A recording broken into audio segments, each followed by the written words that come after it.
तो योगी आदित्यनाथ के शपथ ग्रहण समारोह से पहले मदरसा शिक्षा बोर्ड में सुधार को लेकर के बोर्ड की एक बड़ी बैठक हुई। इसमें कई बड़े प्रस्तावों पर निर्णय लिया गया है। इसमें यह निर्णय भी शामिल है कि मदरसों में अब दुआ के साथ राष्ट्रगान भी होगा और इसको अनिवार्य कर दिया गया है, जिससे बच्चे और शिक्षक साथ मिलकर गाएंगे।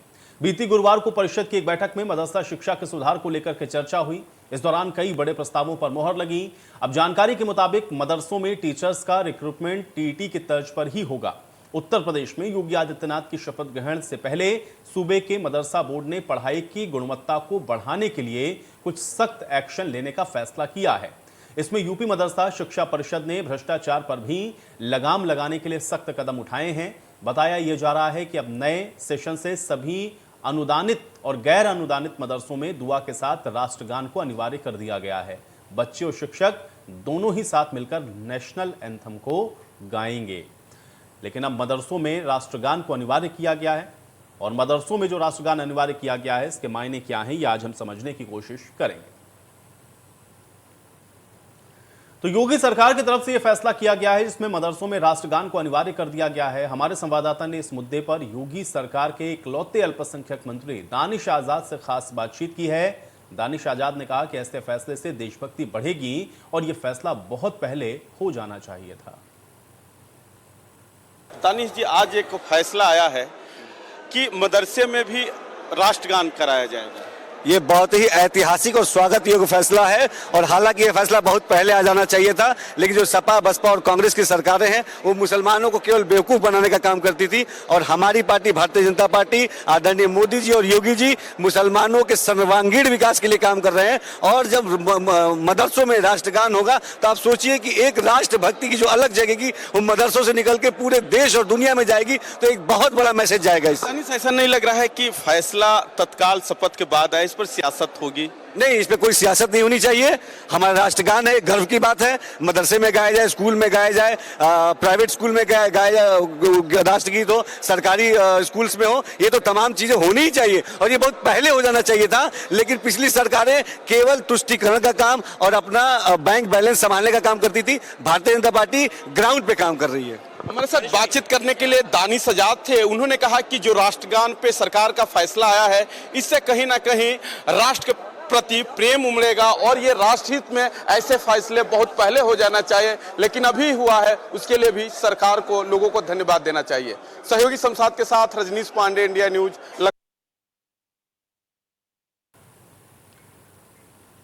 तो एक तरफ योगी कैबिनेट का गठन और दूसरी तरफ ये बड़ा फैसला, लेकिन अब इस फैसले के मायने क्या हैं, आज हम भी इसको समझने की कोशिश करते हैं। तमाम मेहमान मेरे साथ जुड़ गए हैं, उनका परिचय आपके साथ करवा देते हैं, फिर चर्चा में आगे बढ़ते हैं। मेरे साथ अमृता कुमार जी जुड़ रहे हैं, प्रवक्ता भारतीय जनता पार्टी के। अमृता कुमार जी, बहुत स्वागत है आपका इस चर्चा में। मनोज पोरवाल जी हमारे साथ जुड़ रहे हैं, नेता हैं समाजवादी पार्टी के। मनोज पोरवाल जी, आपका भी स्वागत है चर्चा में। जनार्दन मिश्र जी हमारे साथ जुड़े हुए, वरिष्ठ पत्रकार हैं। जनार्दन मिश्र जी, आपका भी स्वागत। और इमरान खान हमारे साथ जुड़े हुए, मुस्लिम स्कॉलर हैं। इमरान खान जी, आपका भी स्वागत है। अमृता जी, आपसे ही सबसे पहले मैं चर्चा की शुरुआत करूंगा। चूंकि मदरसा बोर्ड की तरफ से जो फैसला लिया गया जिसमें अब राष्ट्रगान को भी अनिवार्य कर दिया गया है और वो भी स्टूडेंट और टीचर्स दोनों को मिलकर के ही राष्ट्रगान गाना होगा, इस फैसले को किस तरह से देखा जाए, इसके क्या मायने समझे जाए? आपका पहला रिएक्शन मैं इस पर चाहूंगा। देखिए, मैं सबसे पहले तो आपके चैनल के माध्यम से उत्तर प्रदेश की जनता का धन्यवाद करना चाहूंगी, जिन्होंने माननीय योगी जी को पुनः मुख्यमंत्री बनाने का कार्य किया। उत्तर प्रदेश को विकास की गति देने के लिए, भयमुक्त और दंगा रहित प्रदेश बनाने के लिए उनका समर्थन जो हमें प्राप्त हुआ है, उसके लिए उनका बहुत बहुत धन्यवाद करना चाहती हूँ। अभी आपने बात कही कि मदरसे में राष्ट्रगान के बारे में, तो ये तो हम लोग जब से छोटे थे तब से हम लोग देखते आ रहे हैं कि सभी स्कूलों में राष्ट्रगान सुबह सुबह सब बच्चे गाते हैं। एक राष्ट्र पथ पर चल निकला है हमारा देश, जो कहीं ना कहीं हम बीच में भूल गए थे। आपको याद होगा, शायद आपको हो ना हो, लेकिन हम लोगों के टाइम में जब हम पढ़ा करते थे तो कहीं भी अगर राष्ट्रगान होता था, चाहे टीवी पे भी आ रहा होता था राष्ट्रगान, तो हम लोग अपने घरों में भी खड़े हो जाया करते थे। ये एक हमारा अपने राष्ट्रगान को सम्मान देने का बच्चों को इस तरह से सिखाया जाता था।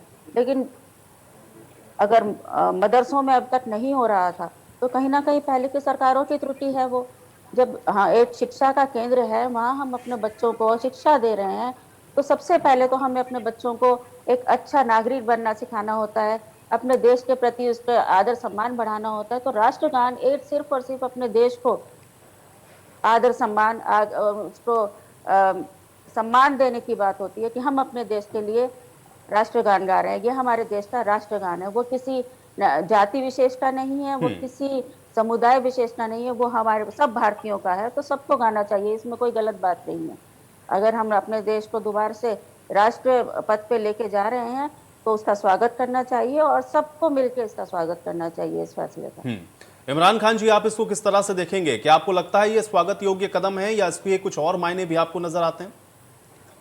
देखिए, मसला ये है कि आप मदरसों को किस चश्मे से देखते हैं, ये सबसे ज्यादा इम्पोर्टेंट है। आप ये बताइए कि इस फैसले के आने से पहले क्या मदरसे के अंदर राष्ट्रगान नहीं पढ़ा जाता था? ये कहाँ से आपको डेटा मिला कि इससे पहले जो है मदरसे के अंदर राष्ट्रगान नहीं पढ़ा जाता था? मसला ये है कि आप मदरसों को दूसरे चश्मे से देखते हैं। आप ये नहीं देखते कि मदरसे के ही वो स्कॉलर, जिसमें एक नाम शेर अली आफरीदी का है, जिन्होंने जो लॉर्ड मायो थे, वायसराय ऑफ इंडिया थे ब्रिटिश गवर्नमेंट में 1872 में, उनका कत्ल किया, लॉर्ड सराय ऑफ इंडिया का, जब ब्रिटिश इंडिया यहाँ रूल कर रही थी। काला पानी की सजा हुई थी उनको और उन्होंने अंडमान निकोबार की जेल के अंदर उनको कत्ल किया। ये उस मदरसे के स्कॉलर थे। इसी मदरसे के स्कॉलर्स ने, इसी मदरसे के तालिब इल्म और टीचर्स ने रेशमी रुमाल की तहरीक चलाई। वो नजर किसी को नहीं आती। ये क्या देश प्रेम नहीं था? ये क्या हिंदुस्तान से मोहब्बत नहीं थी? मसला ये है कि जिनके आबाओ अजदाद, जिनके बुजुर्ग, जिन्होंने अंग्रेजों से माफी मांग करके आज वो हमें कहते हैं कि आप अपना देश प्रेम साबित करिए, तो ये कौन सी बात हुई? आप बताइए कि कितनी शाखाओं में, आरएसएस की शाखाओं में कितने दिन राष्ट्रगान पढ़ा गया, कितने दिन तिरंगा फहराया गया, उसका डेटा दीजिए आप, उसके बारे में डिस्कशन कीजिए। जो तिरंगा नहीं फहराते, जो राष्ट्रगान नहीं पढ़ते, वो हमसे कह रहे हैं कि आप राष्ट्रगान पढ़िए। अरे हम इस रूल के बनने से पहले भी मदरसों के अंदर राष्ट्रगान पढ़ा जाता था। ये कोई नई बात नहीं है कि आप रूल बनाएंगे तब वहां राष्ट्रगान पढ़ा जाएगा। देश प्रेम, इस मुल्क के मुसलमान इस देश से प्रेम करते हैं। मसला ये है कि जिन लोगों ने अंग्रेजों से माफी मांगी वो हमसे देश प्रेमी होने का सबूत मांगते हैं। आप बताइए, अल्लामा फजले हक खैराबादी के बारे में आप क्या कहेंगे? आप शेखुल हिंद के बारे में क्या कहेंगे, जिनका मैंने अभी नाम लिया, शेर अली अफरीदी? ठीक है ना, फिर तो इमरान जी, तो फिर अगर भाई मदरसों में पहले से ही राष्ट्रगान पढ़ा जा रहा है तो उस पर फिर कोई एतराज होना ही नहीं चाहिए। ये तो एक फैसले के तौर पर देख लेना चाहिए। राष्ट्रगान तो ऑलरेडी पढ़ ही रहे थे ना वहां पर, तो फिर इसमें क्या आपत्ति है?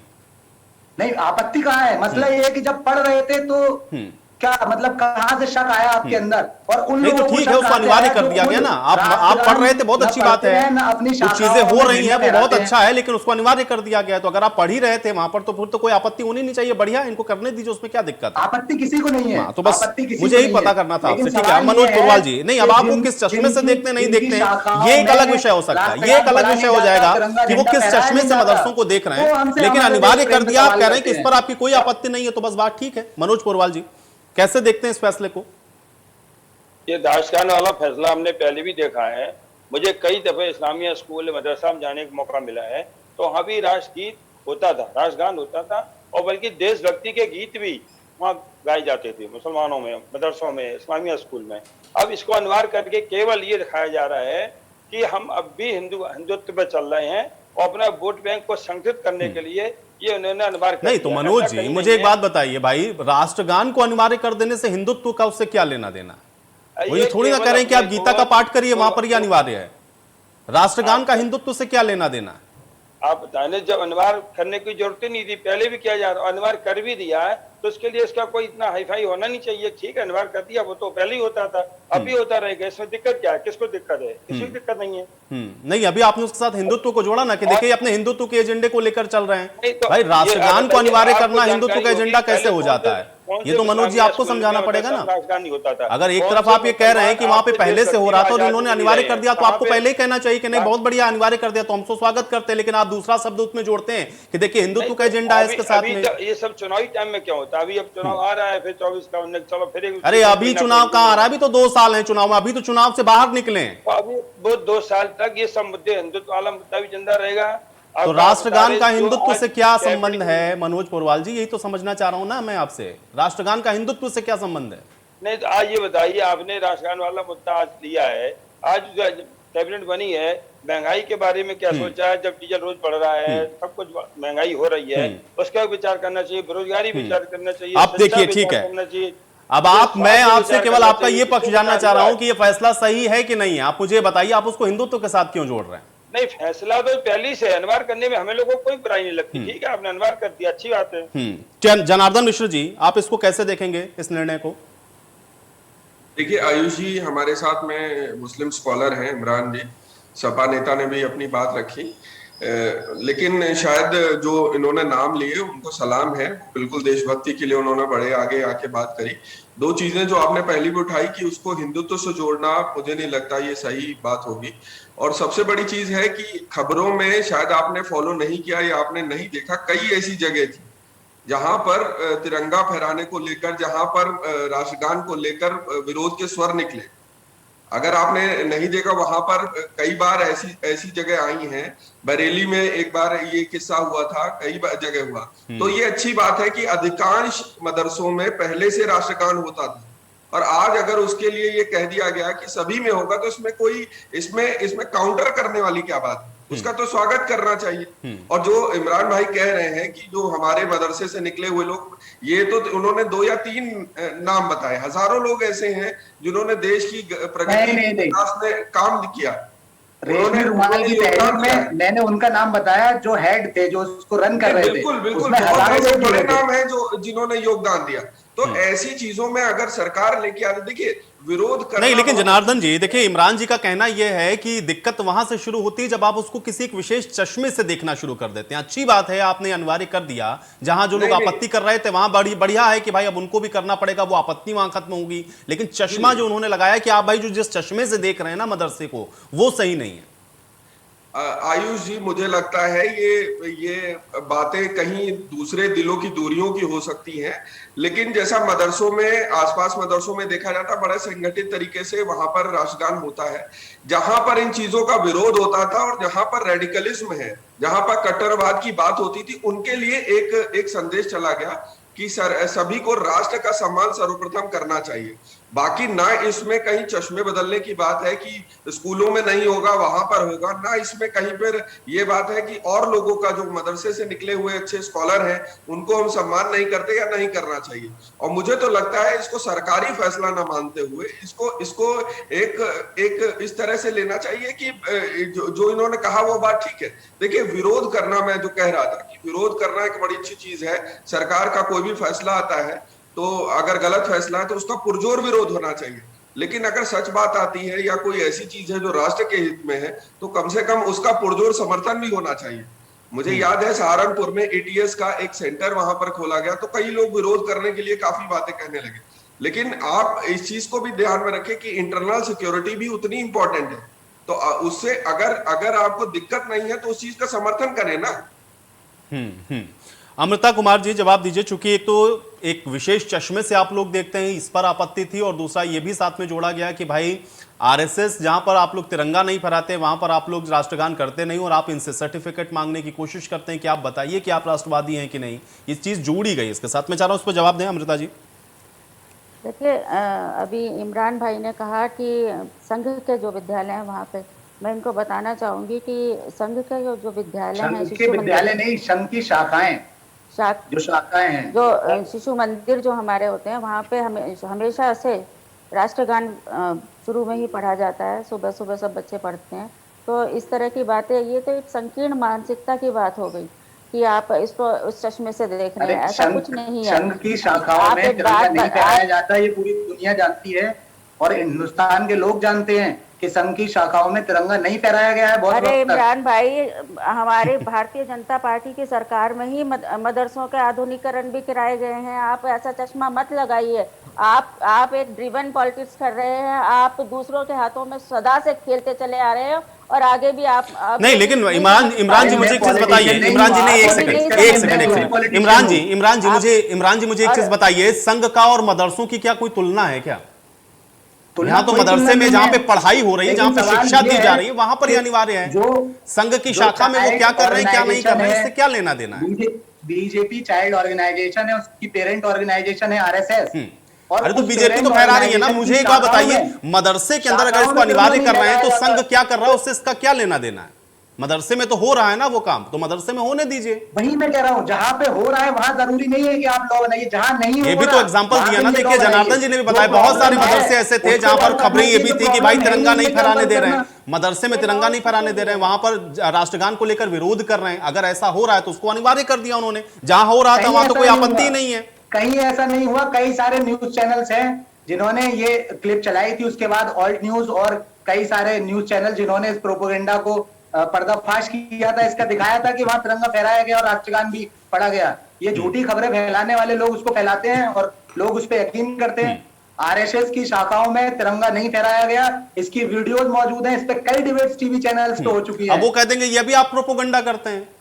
प्रोपोगंडा हम क्या करते हैं, इस पे कई अब ये debates कह देंगे हो कि आप चुकी हैं। प्रोपोगंडा किसी ने- करते हैं। भाई किसी किसी फैक्ट जो चेक आपको सूट करेगा उसको आप मान organization लेंगे। ने पहले तो दिलाई मदरसे नहीं का और कि आरएसएस का RSS कोई मदरसे का और आरएसएस का कोई कंपैरिजन ही नहीं। भाई वो शाखा चला रहे हैं। यहां पर एक स्कूल की बात हो रही है जिसमें बहुत सारे ऐसे हैं जो कि एडेड हैं, जिनको सरकार कुछ फंड भी देती है। तो भाई वो तो कोई आदेश देगी तो उसको तो पालन वहां पे करना ही पड़ेगा। स्कूलों के अंदर राष्ट्रगान को अगर अनिवार्य करेगी तो वहां पर भी उसका देखिए, पालन करना देखिए, पड़ेगा। आपको समझने लेकिन की उसकी जरूरत है तुलना कि आप मैंने किसी एक comparison संस्था से क्यों करना किया? शुरू कर देंगे इमरान खान जी, तो मुझे आपको लगता है ये समझना सही पड़ेगा नहीं है। मैंने कंपैरिजन क्यों किया। बीजेपी एक चाइल्ड ऑर्गेनाइजेशन है और आरएसएस पेरेंट बीजेपी की चाइल्ड ऑर्गेनाइजेशन हो या वो उसकी चाइल्ड ऑर्गेनाइजेशन हो, वो सत्ता नहीं चला रहे हैं। वो सत्ता नहीं चला रहे ना, सरकार तो फहरा रही ना। बीजेपी के कार्यालय पर तो झंडा फहरा है ना, बीजेपी के कार्यालय पर तो तिरंगा फहरा हुआ है ना। जो लोग खुद बीजेपी के कार्यालय पर तो तिरंगा फहरा हुआ है ना इमरान खान जी। अगर आप तुलना करेंगे मदरसे की तो आप बीजेपी को अगर बाउंड करेंगे इसके लिए तो बीजेपी के कार्यालय पर तो तिरंगा फहरा हुआ है। शाखा फहरा रही कि नहीं फहरा रही है, वो एक कोई संस्था कर रही है कि नहीं कर रही है, इससे क्या लेना देना। विद्यालय नहीं है, होने का सवाल नहीं कर सकती, उसको कोई हक नहीं है। इनके अरे तो शाखा सवाल कहां कर रही भाई? आरएसएस वाले कहां आपसे सवाल कर रहे हैं? वो तो सरकार ने अनिवार्य किया, अगर आप नहीं फहराएंगे तो सवाल है। किसने मना किया? अनिवार्य किया, बहुत अच्छा, ठीक है, अनिवार्य किया। लेकिन तो शाखा क्या कर रही क्या नहीं कर रही, इससे क्यों आपत्ति है? अमृता जी ठीक है, चलिए एक सेकंड पहले अमृता जी इसका जवाब देंगे। ठीक है इमरान जी, इमरान जी दवा दे दीजिएगा, ठीक है, या किसी और मर्ज की उठा के दवा दे दीजिएगा। अमृता जी। हिंदुस्तान के अंदर, उत्तर प्रदेश के अंदर खास करके इतनी सारी प्रॉब्लम्स है, बेरोजगारी है, एजुकेशन पे कोई काम नहीं हो रहा है, उस पे क्यों उस पे पूरी प्रॉब्लम्स का सॉल्यूशन क्यों नहीं आता? अभी कुछ दिन पहले अरे ठीक है इमरान जी, आज जिस पर चर्चा कर रहे हैं, देखिए पिछले 5 साल भी महंगाई, गरीबी, बेरोजगारी सब पर चर्चा करी हम लोगों ने और उसके बाद भी जनता ने अपना फैसला सुनाया है और आगे 5 साल भी हम करेंगे, जनता अपना फैसला सुनाएगी। अमृता जी जवाब दीजिए। जनता ने फैसला सुनाया है, बहुत काबिले जो है, जनता का फैसला माना जाएगा, जनता के फैसले को सराखों पे रखा जाएगा। अब आप सर आंखों पे रखने वाली बात कह रहे हैं, तो वही मैं कहना चाहती हूँ कि संघ कोई विद्यालय नहीं है, उनके विद्यालय शिशु मंदिर हैं, वो एक संस्था है। मतलब संघ के लोग तिरंगा नहीं फहराएंगे, आप ये कहना चाह रही हैं कि संघ के लोगों को आजादी है कि वो तिरंगा ना फहराएं? आप अगर समझना ही नहीं चाहते तो उसके लिए कोई दवा नहीं है। अगर आप समझना ही नहीं चाहते हैं, 15 अगस्त और 26 जनवरी को नहीं मनाते थे संघ के लोग, उन्होंने तिरंगा नहीं फहराया, उस पर आप कह रही है कि उनको आजादी है। मैं मनोज जी की बात का जवाब देना चाहूंगी। उन्होंने अभी कहा था तो मैं उनको यही कहना चाहूंगी कि जो आप बार बार इसको हिंदुत्व पे ले जाते हैं वो कार्य करना बंद कर दीजिए, क्योंकि आपने इससे पहले भी पूरे 5 साल के, अभी ये जो 6 महीने जो चुनाव से पहले बीते, आपने बार बार यही एजेंडा उठा के घूमे हैं, एमवाई फैक्टर लेके उठते घूमे, कभी जिन्ना कभी कुछ। उन सबको छोड़िए, अपने अंदर आप देखिए कि आपकी कमियां कहाँ हैं, आपने इससे पहले क्या क्या कमियां की थी, इस वजह से आपको जनता ने ठुकराया था। और अब अगर आप दोबारा सत्ता में आना चाहते हैं तो आपको इन हमारे भोले भाले जो मुस्लिम भाई हैं उन लोगों को बहकाना, फुसलाना, उनकी बातें करना, उनको छोड़ना पड़ेगा। ये आखिरी बार था जो आपको उनके वोट मिलने। आगे से जब ये राष्ट्रवाद के लाइन पे चल पड़ेंगे, राष्ट्रपद पे चल पड़ेंगे, तो आगे से आपको वो वोट भी नहीं मिलने वाला है। देखिए इनकी इसी लाइन से नजर आता है, ये कह रही है कि राष्ट्रवाद पे चल पड़ेंगे, मतलब इनको लगता है कि मुसलमान राष्ट्रवाद पे चलता ही नहीं है। उन्होंने तो मुसलमान का नाम ही नहीं लिया इमरान जी, उन्होंने कहा मुसलमान, उन्होंने मुसलमान का तो नाम ही नहीं लिया। इमरान जी उन्होंने मुस्लिम का तो नाम ही नहीं लिया। एमवाई फैक्टर कहा, उन्होंने कहा कि लोग राष्ट्रवाद पे चल पड़ेंगे, उसमें क्या बात है? एमवाई में तो यादव भी हैं, आपको क्यों लगा? इमरान जी अब मैं ये कहूं कि आप एक चश्मा लगा के बैठे हैं, इमरान जी, अब मैं ये कहूं कि आप एक चश्मा लगा के बैठे हैं, जिस चश्मे से आप ये देखते हैं कि सरकार कोई भी फैसला करेगी वो आपके खिलाफ है। अब आपने वो चश्मा लगा रखा है क्योंकि उन्होंने कहीं नाम नहीं लिया मुस्लिम का नाम नहीं लिया। चलिए ठीक है, मेरे पास समय नहीं है, मुझे चर्चा यही समाप्त करनी पड़ेगी। शुक्रिया आप लोगों का समय निकालने के लिए, इस चर्चा का हिस्सा बनने के लिए। हालांकि अब ये जो फैसला लिया गया है इसके अलग अलग मायने निकाले जाएंगे, लेकिन इस फैसले के अब आगे परिणाम क्या होंगे ये देखना बहुत महत्वपूर्ण होगा। आज बड़ी बहस में मेरे साथ फिलहाल इतना ही।